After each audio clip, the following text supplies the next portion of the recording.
Welcome to the Great Detectives of Old Time Radio. From Boise, Idaho, this is your host, Adam Graham. If you have a comment, email it to me, box13 at greatdetectives.net. Follow us on Twitter at Radio Detectives and become one of our friends on Facebook, facebook.com/Radio Detectives. Before we get started, I want to encourage you, as you're making your travel plans, check JohnnyDollarAir.com first. JohnnyDollarAir.com is a Priceline affiliate, so you get all the benefits of going to Priceline.com, such as being able to name your own price on hotels, rental cars, airline tickets, and even more, or choosing from great published fares, and all at no additional cost to you. So remember, when making your travel plans, check JohnnyDollarAir.com first. Well, now it's time for today's episode of Yours Truly, Johnny Dollar. The original air date, October 29th, 1961. And this one is the Be or Not to Be Matter. Johnny Dollar. Pat Fuller, Johnny, at Universal Adjustment Bureau. Well, hi, Pat. Pat Fuller, did you say? That's right. Well, how come? What? Well, Pat McCracken's always been my contact over there at your place, 5 or 6 years now. Haven't you heard? Pat's retired. Retired? Yeah. At his age? Well, he's only about, 50 on the nose. Been here since he was 25. So now he's off and gone with a real nice pension from the company. Son of a gun. Well, I always did know I was in the wrong end of this business. You want a job as a company man? Come on over. Who knows? Maybe you can live long enough to earn a nice soft pension, too. If that is, you'll do the same thing he did that I'm doing. What do you mean? Well, instead of keeping your own hours, traveling around all over the country all the time, new places, new faces, lots of excitement. Well, you'd have to be tied down to a desk 9 to 5, day after day, month after month, year after year. Yeah. But think of the advantages. You'd have Christmas off and New Year's and the 4th of July. Well, now, let's, And all sorts of free life and health insurance and other benefits. A couple of weeks off with pay every Let's forget year. it, Pat. I think I'll stay freelance and free. Whatever you say, Johnny. Anyhow, with McCracken gone, I've taken over. Well, what's on your mind? And I hope it's something that'll get me really away for a change. Don't ask for it.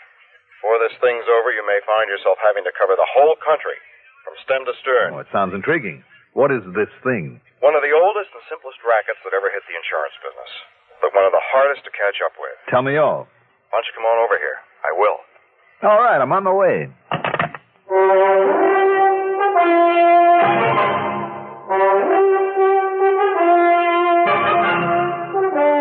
The CBS Radio Network brings you Mandel Kramer in the exciting adventures of the man with the action-packed expense account. America's fabulous freelance insurance investigator, Yours truly, Johnny Dollar.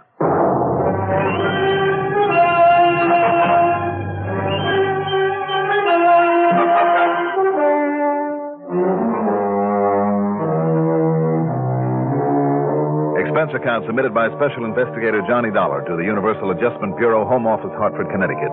Following is an account of expenses incurred during my investigation of the Be or Not to Be matter.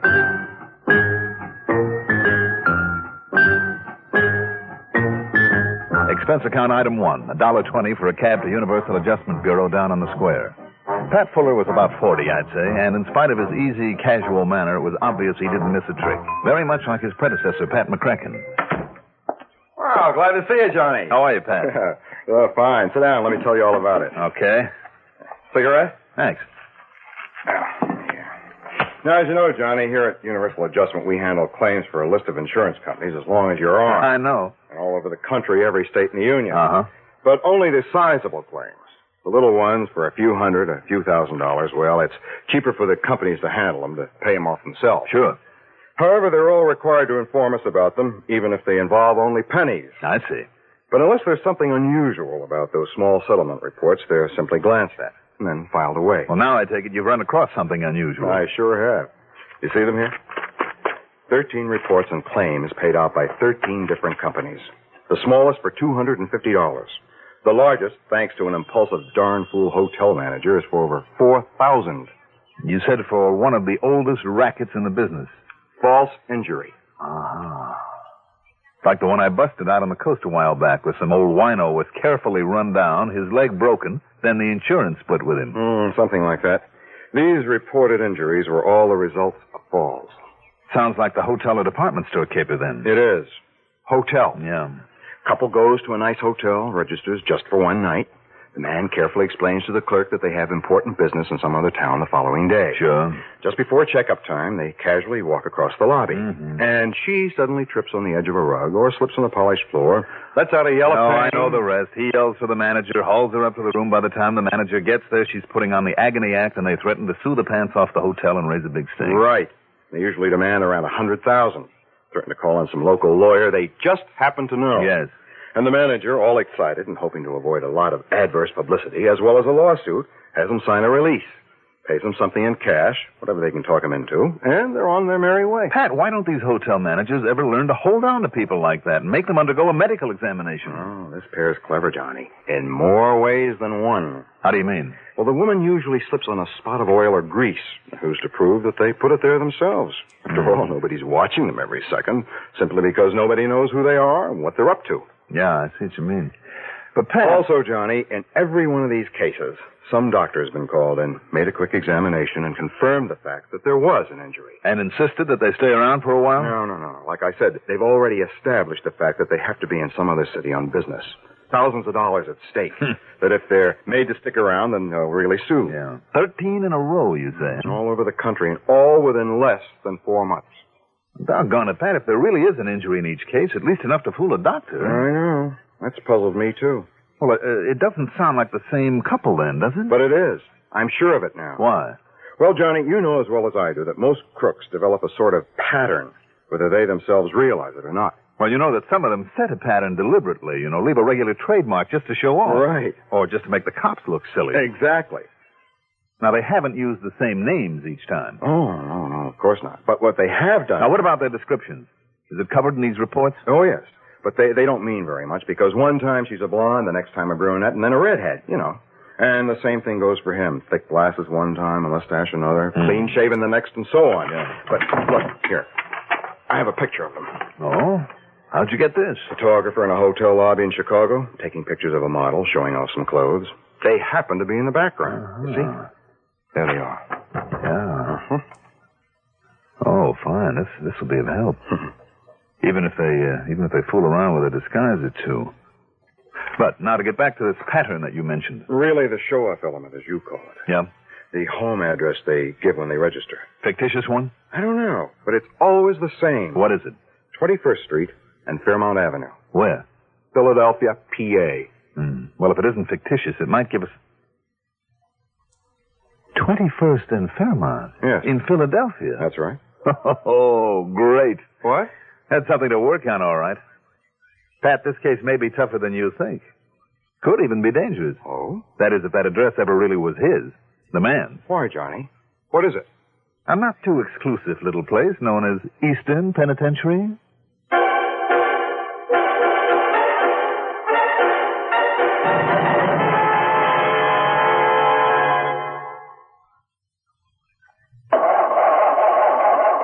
For cars left out at night or in unheated garages.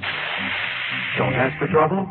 Ask for DuPont Xerox Antifreeze. Wintertime is trouble time for many of us who leave our cars out at night or in unheated garages. So don't ask for trouble. Ask for DuPont Xerox Antifreeze. Xerox outlasts winter. It protects your car against sudden drops in temperature all winter long. It won't boil away even during a warm spell. And Xerox has an exclusive rust inhibitor, MR8, that protects all engine metals, including aluminum, against rust and corrosion. So, for safe, dependable protection, do as millions of motorists have done for over 20 years. Ask for Xerox Antifreeze. It's made by DuPont. Remember, For cars left out at night or in unheated garages. Don't ask for trouble. Ask for DuPont Xerox Antifreeze.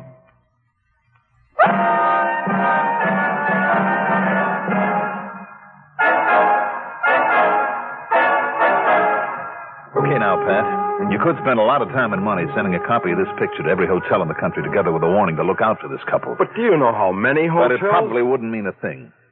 Because of the way they change their appearance somewhat each time. Mm-hmm. And because they're pros and they're smart.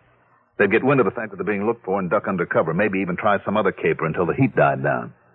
After all, if they're clever enough to stand a doctor's examination, Because I still don't get that part of it. I don't either. Anyhow, to really nail them down, it looks to me like they'll have to be caught in the act. But how can you possibly know where they'll operate next with this fake injury racket? Now, you said they've been all over the country. Look for yourself. Boston, Philadelphia, Houston, Albuquerque, Chicago, Miami, Portland, Oregon, Portland, Maine, Portland, Indiana. They seem to like that name. Part of a pattern? Who knows? Go ahead. Seattle, Wichita, Kansas City, and Minneapolis, Minnesota. And I'll be darned if I can see any pattern. That's pretty smart to move around so much. It'd be a lot easier to figure the next move if they covered one area, even one state at a time. There might be a chance of finding some plan in their movements, but there was only a relationship between these cities, or even some alphabetical order. Something to latch on to. A pattern? Yeah, some pattern aside from their method of operation. And of course, that ridiculous address. A state penitentiary yet. Maybe there is. What? It's only a wild hunch, but sometimes those are the ones that pay off. What are you thinking of? Can I borrow this picture of them? Sure. And a list of the towns they've hit so far. Of course. I take it there's no question about my being on expense account. Of course you are. All right. Where are you going, Johnny? What are you going to do? You think they'd like to see me in the state pen?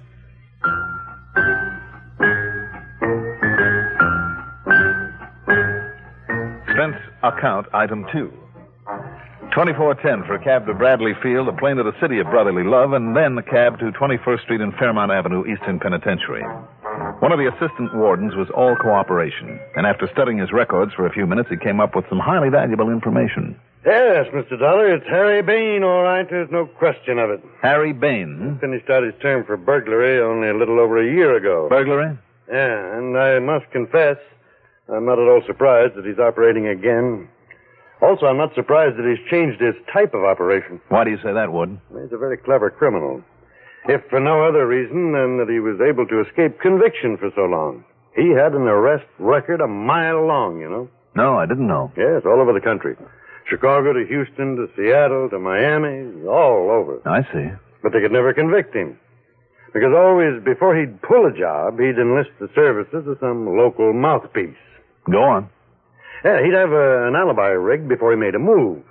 It was only by actually catching him in the act, with the goods in his possession, that they were able to nail him down here in Pennsylvania. In other words, what you're saying to me is that I'd better catch him and that female partner, catch him in the act. Yes. But are you sure that he and his partner have pulled all these fake injury jobs? You're thinking of a doctor's opinion each time that there really was some injury to the woman. A really sprained ankle or a busted knee or whatever. Yeah, of course. After all, recovery from something like that some 13 times in only 4 months. I know. It bugs me, too. Unless you can definitely prove there's no actual injury after one of her falls, and regardless of a doctor's opinion, mind you. In other words, Mr. Dollar... In other words, Warden, the first thing I have to do is find out where they're going to pull their little stunt next and be there when they do. Yes. All right, then. Maybe that's where you can help me. How? You have a list of all the cities where this Harry Bain operated before you got him? Yeah, right here. Boston, Houston, Portland... No, wait, just 1 minute now. Just let me check your list against this list of mine. All right, now, go ahead. Okay. Boston, Houston, Portland, Oregon. Check. Portland, Maine. Right. Portland, Indiana. Right. Miami. Wait a minute. Huh? Yeah, all right, go ahead. New Orleans. Oh? Chicago, Seattle, Wichita, Minneapolis, Albuquerque, Little Rock, Duluth, Yeah. Kansas City, and here in Philadelphia. Good. Then there is a pattern. A what, Mr. Dollar? You gave me the same 13 cities that I have on my list. All of them places where he already had a contact with a crooked lawyer from his burglary days. Oh. Also, you gave me 3 new ones. New Orleans, Little Rock, and Duluth. Towns that he hasn't hit yet with this new racket. But I'm betting that he will hit them. New Orleans, Little Rock, and Duluth. Right. And if I can be there when he tries it. Oh, excuse me. Yes? Is Mr. Johnny Dollar there, Warden? Yes, he is. Just a minute. It's for you, Mr. Dollar. Oh, thanks. Johnny Dollar. Pat Fuller, Johnny. They've done it again. Where? Little Rock, Arkansas. Good. Good. Sure is, Pat. I'm on my way. What? Where to? Well, take your choice. New Orleans or Duluth, Minnesota. What?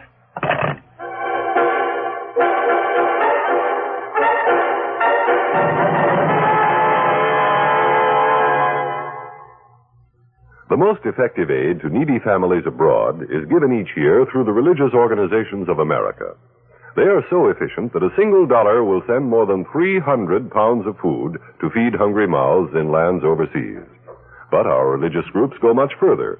Besides food, they send clothing, medicine, and bedding. They help support hospitals and clinics and develop self-help projects. Keep faith with those in need abroad. Give through your faith.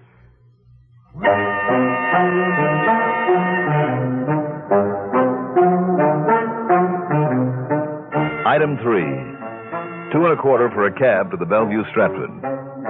And there I ran up item 4, $181.40 in phone calls to the manager of every sizable hotel in both Duluth and New Orleans. I'd got a list from one of the big hotel associations that was only too glad to help. Item 5, $61 even for all the books, magazines, and papers I could read and for plenty of room service. I didn't even go out for meals. After 3 days of it, I just about had my fill of doing nothing but reading, eating, and sleeping, but then... Johnny Dollar. This is Monsieur Jacques Devereaux at the Hotel de Philippe in New Orleans, Monsieur Dollar. Yes. I promised to call you if anyone from up there in Pennsylvania happened to register here in our splendid hotel. Yes. We now have with us a couple by the name of Chatsworth, Monsieur and Madame Henry Chatsworth. Oh, so it's Chatsworth now. But they're such lovely people. From here in Philadelphia. Yes, but they're such lovely people. And they gave 21st and Fairmont as their address here? Yes, they did. But they're such lovely people, Monsieur Dollar. Now, listen. I just refuse to believe they're those horrid rascals that you telephoned Now, you about. just hang on to them. I'll grab the first plane I can. Hang on to them? What? But they're only staying overnight. I know. Monsieur Chatsworth has to go north on business tomorrow. That's what he thinks. Item 6, $4 for a cab. Item 7, $81.45 plane fare. But the only flight I could get didn't leave until the wee small hours of the morning, so it wasn't until after breakfast that we finally pulled into New Orleans. Item 8, another $4 for a cab to the Hotel de Philippe. And there, the prissy little manager suddenly became a real problem. And I tell you, Monsieur Dollar, that I simply refuse to believe that nice Monsieur and Madame Chatsworth are those horrible men. Why, they're lovely people. Mr. Devereaux. What's more, you're only a private investigator. You have no real I know authority. that only too well. And for that reason alone, sir, I must refuse you admittance to their... Would you please listen? If you wish to call in the police, have them station their men about heaven. A bunch of police swarming all over this place? Harry Bain, who calls himself Chatsworth, would smell them a mile away. He and the Dame Whit would simply take a powder. At least that would save my hotel from any embarrassing situation, which is all I care about. Sure, and it would let them scot-free again. And I simply refuse to believe that such lovely people... You said that. And I meant it too, sir. Now, if that's all, Monsieur Dollar... Oh. All right, Mr. Devereaux. You almost make me wish they would knock you over. I have told you... You simply refuse to believe. Yes.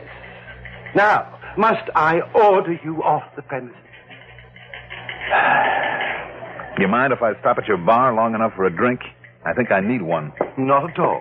But I shall be watching you. Oh, I'm sure you shall. Oh, good morning, Mr. Chatsworth, Madame Chatsworth.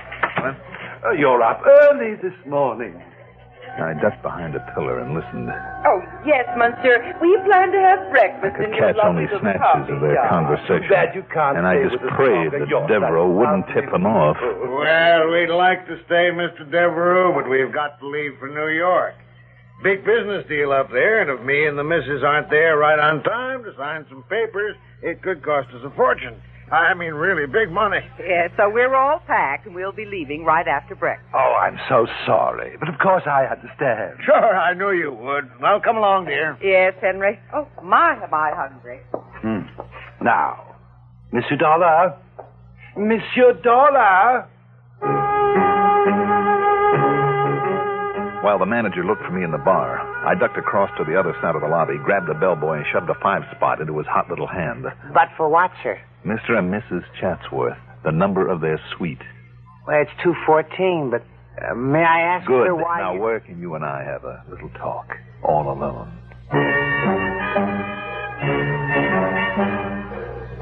But even even a 10 spot wouldn't persuade him to part with his uniform for the rest of the morning, so I'm afraid I had to use other tactics. So I made sure he was comfortable in the linen closet where I tied him up, gagged, and left him. Then, grabbing a handful of towels, I ran up the back stairs to the second floor where, thanks to the borrowed bellhop's uniform, and it was a pretty sad fit, a chambermaid let me into 214. The Chatsworth luggage was packed all right. They were all ready for takeoff.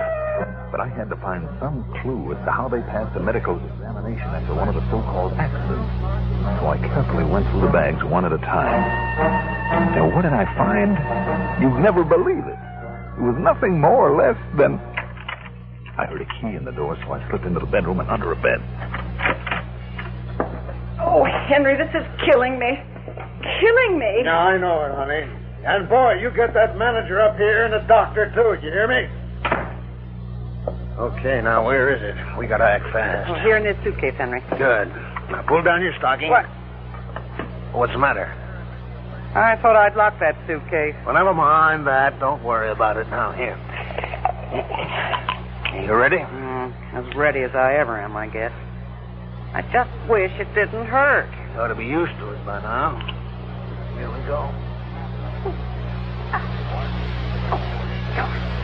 Didn't hurt a little, you wouldn't sound legit. Now, that ought to do it.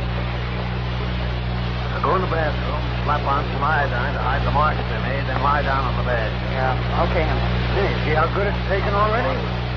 You look like the worst sprained ankle that manager ever saw.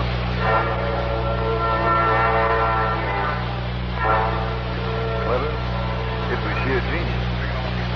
And when the manager brought a doctor, then they put on a mask. Should have won an Oscar.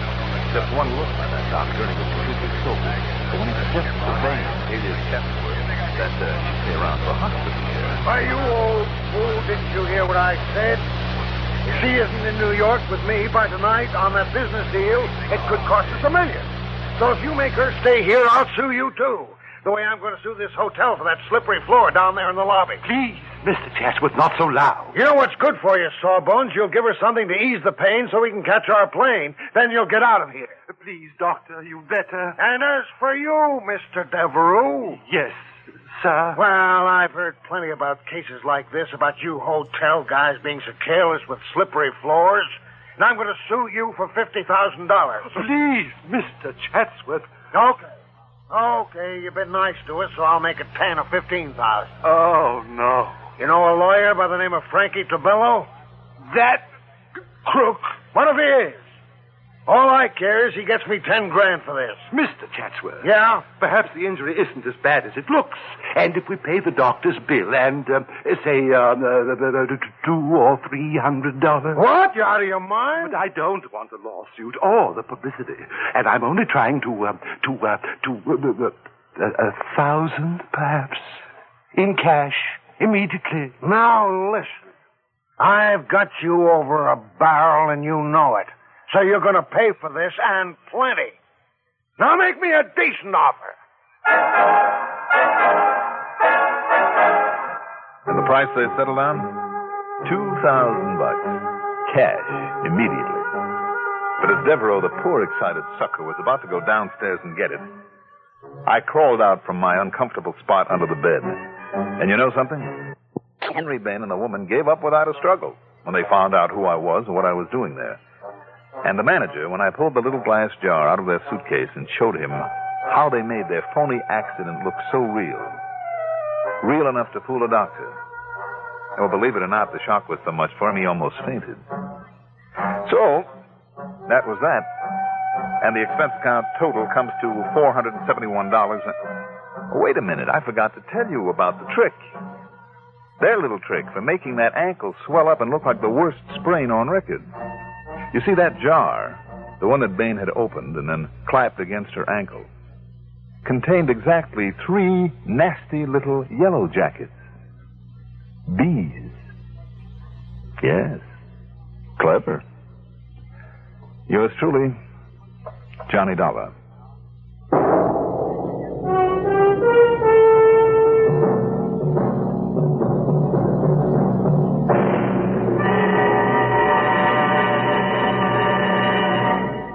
Now, here is our star to tell you about next week's story. Next week, one of the nicest killers I've ever met.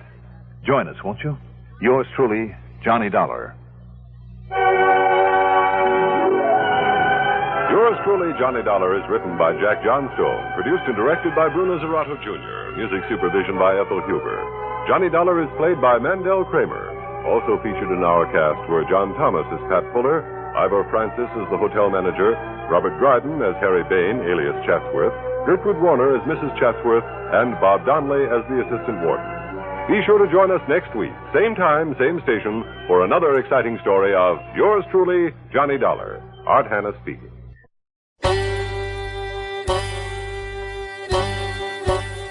Hi, this is Andrew from OTRWesterns.com. I wanted to invite you to come take a look at our site where we put out podcasts of old-time radio westerns. Check us out at OTRWesterns.com. You're listening to The Great Detectives of Old Time Radio with Adam Graham. Now let's get back into the show.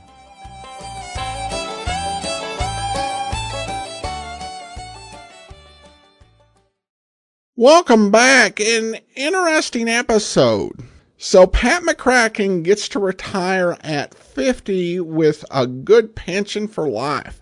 As they say, nice work if you can get it. Not really the sort of deal that a lot of folks in the private sector can get today. I like the entire setup of this story and the way that Johnny goes about solving it. It's pretty clever, and it's almost spoiled by a very obstinate hotel manager who just seems to lack any good sense. I mean, once they started the scam, after Johnny warned him about it, you thought he would have gotten a clue. But Johnny shows the truth of that old saying. If worse comes to worse, commit assault and battery and lock a guy up in the closet. Okay, that's not actually an old saying, but it's just kind of the way it worked out in this case. Now we turn to listener comments and feedback and have some comments. First, Joan writes in regarding the airmail mysteries. I really love this series. I hope you can find more like it. Thank you for giving us a chance to enjoy a really good action series. Enjoy your day. Well, thanks so much, Joan, and I would love to find something else like that. It was just a lot of fun to listen to and a lot of fun to bring you. Amy comments over on Facebook regarding Man from Homicide, the Lucille Forbes case. This one was so good and so sad. I just watched the Underworld story, and it makes me appreciate Dan Duryea even more. Well, thanks so much for your comment, Amy, and that will actually do it for today.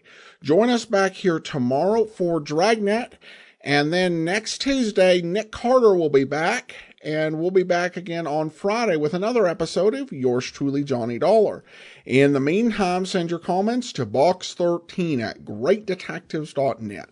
Follow us on Twitter at Radio Detectives and become one of our friends on Facebook, facebook.com/Radio Detectives. From Boise, Idaho, this is your host, Adam Graham, signing off.